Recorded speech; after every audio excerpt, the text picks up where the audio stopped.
የማይሳኩ ሰዎች ከእግዚአብሔር ለምናችሁ እንደምታገኙ ታውቃላችሁ። እንዲህ ነው ብለው መዝሙረ ዳዊት ምዕራፍ 22 ላይ እንዲህ የሚል ቃል ታገኛላችሁ።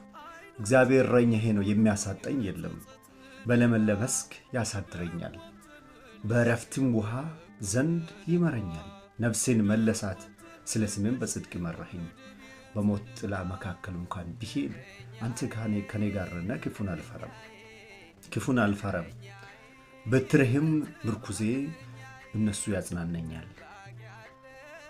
በአፍትህንም አዘጋጀህ፣ በጠላቶች ፊት ራስን በዘይት ቀባኸኝ። ጽዋህም የተረፈ ነውና ቸርነትና ምሕረት በሕይወት ዘመን ሁሉ ይከተለኛል፣ በእግዚአብሔር ቤትም ዘላለም እኖራለሁ ይላል። እና ይሄን ዳዊት የተናገረው መቼም ዳዊት አናኖሩን ታውቃላችሁ። በግ ጠባቂ ነበር።